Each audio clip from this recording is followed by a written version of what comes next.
होशियार होशियार होशियार जिसको काम नहीं एसवाईसीपी लॉन्ग लिव শিলাপথাৰ বগীবিলত জৰাজীৰ্ণ পথ মেৰামতিৰ দাবীত এজেৱাইচিপিৰ বৃহৎ মানৱ শৃংখল।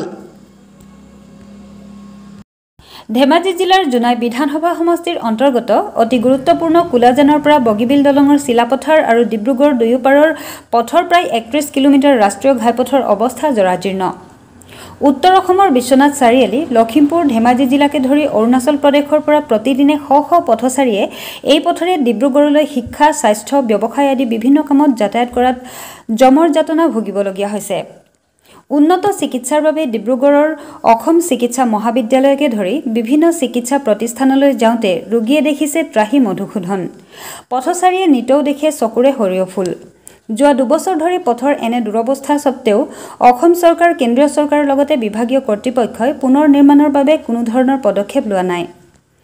বিভিন্ন দল সংগঠনে কেইবাবাৰো আন্দোলন কৰাৰ পিছতো চৰকাৰ তথা বিভাগীয় কৰ্তৃপক্ষই গুৰুত্ব প্ৰদান নকৰাত সোমবাৰে ধেমাজি জিলা অসম জাতীয়তাবাদী যুৱ ছাত্ৰ পৰিষদে বগীবিল পথত ৰূপায়ণ কৰে প্ৰতিবাদী মিছিল।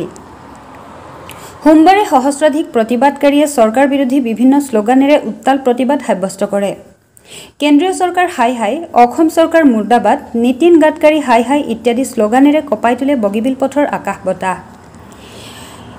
যদিহে ইয়াৰ পিছতো বিধ্বস্ত পথটি পুনৰ নিৰ্মাণ নকৰিলে পৰৱৰ্তী সময়ত ৰাজ্যৰ সহযোগত তীব্ৰ আন্দোলন গঢ়ি তোলাৰ হুংকাৰ দিছে এজেৱাইচিপিয়ে।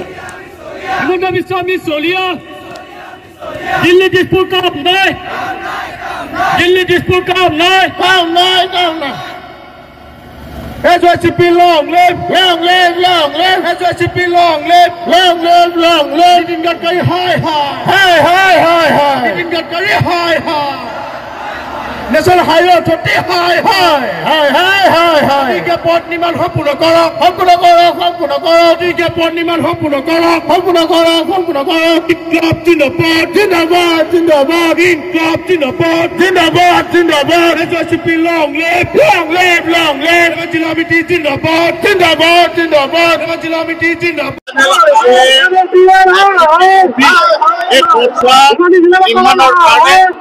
আজি অসম জাতীয়তাবাদী যুৱ ছাত্ৰ পৰিষদ ধেমাজি জিলা সমিতিয়ে মানৱ শৃংখল কাৰ্যসূচী হাতত লৈছে।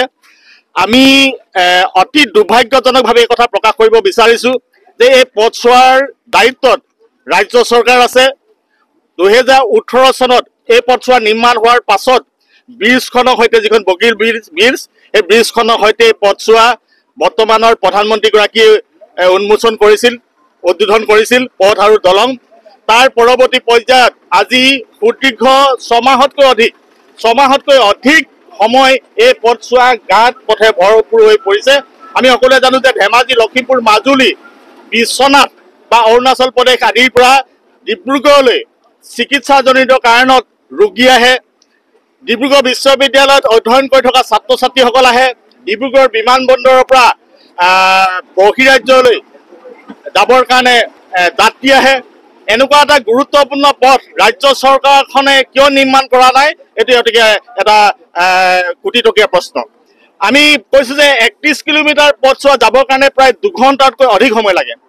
আৰু কোনসকল ৰোগী ডিব্ৰুগড়লৈ চিকিৎসা কৰিবৰ কাৰণে যায়?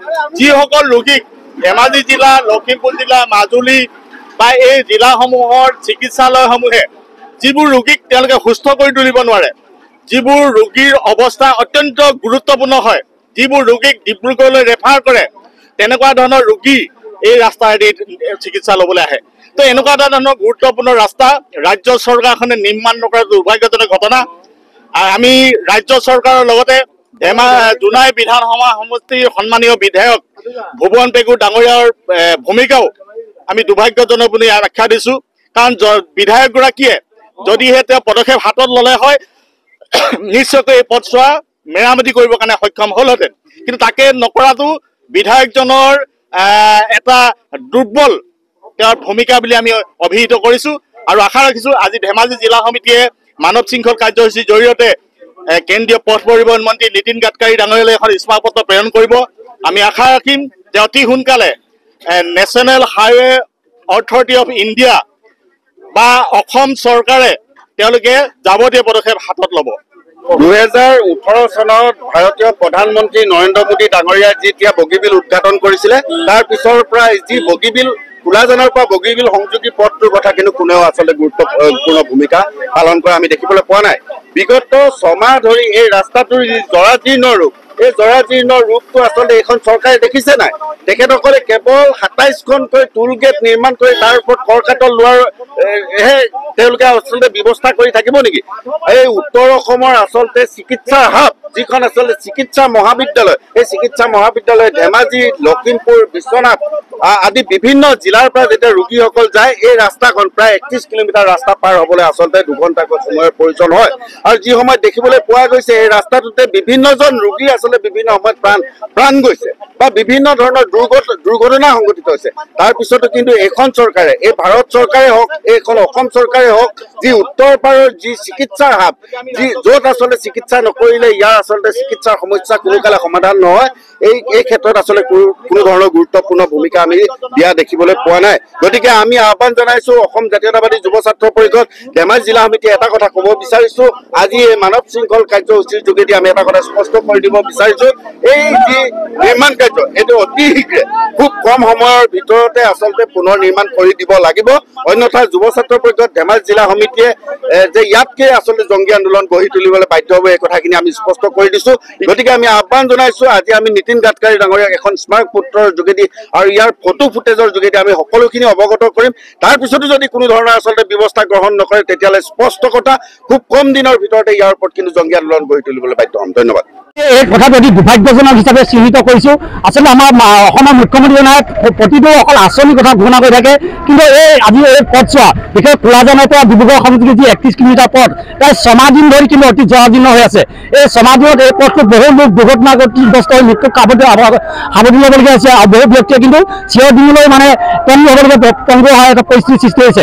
এই পথছোৱা যিহেতু দৈনিক হাজাৰ হাজাৰ গাড়ী অহা যোৱা কৰে ডিব্ৰুগড়লৈ চিকিৎসাজনিত কাৰণতে হওক বা ডিব্ৰুগড়ত আমাৰ যিটো হেৰি আছে এয়াৰপৰ্ট আছে, সেই এয়াৰপৰ্টলৈ অহা যোৱা কৰাৰ ক্ষেত্ৰত হওক বা আমাৰ উচ্চ শিক্ষাৰ বাবে ডিব্ৰুগড়লৈ অহা যোৱা বিভিন্ন ছাত্ৰ ছাত্ৰী কৰে।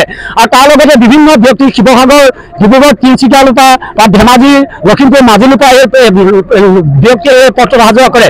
কিন্তু ৰাজ্য চৰকাৰে এই পথটো কিন্তু কোনো ধৰণৰ নিৰ্মাণ নকৰি বা মেৰামতিৰ ব্যৱস্থা নকৰা কাৰ্যক আমি যুৱ ছাত্ৰ পৰিষদে ধেমাজি জিলা সমিতিৰ ফালৰ পৰা তীব্ৰ ধিক্কাৰ দিছোঁ, গৰিহণা দিছোঁ। আৰু বিশেষকৈ জোনাই সমষ্টিৰ বিধায়ক ডাঙৰীয়াও কিন্তু এই ক্ষেত্ৰত তেখেতৰ কাৰ্য কিন্তু অতি পুতৌজনক। তেখেতে যদি কাৰ্য ব্যৱস্থা গ্ৰহণ কৰিলেহেঁতেন নিশ্চিতভাৱে পথটো মেৰামতি হৈ উঠিলেহেঁতেন। চৰকাৰে বিভিন্ন ধৰণৰ আঁচনি গ্ৰহণ কৰিব পাৰে, কিন্তু এই পথছোৱা মেৰামতিৰ কাৰণে তেখেতসকলৰ হাতত পইচা নাই। সেয়েহে আজি আমি যুৱ ছাত্ৰ পৰিষদ ধেমাজি জিলা সমিতিৰ জৰিয়তে এই মানৱ শৃংখল কাৰ্যসূচীৰ জৰিয়তে আমি কেন্দ্ৰীয় পথ পৰিবহণ মন্ত্ৰী আমাৰ নীতিন গাডকাৰী ডাঙৰীয়ালৈ নিষ্পাপ পত্ৰ প্ৰেৰণ কৰিছোঁ আৰু এই মানৱ শৃংখল দ্বাৰা আমি তেখেতসকলক সকীয়াই দিব বিচাৰিছোঁ।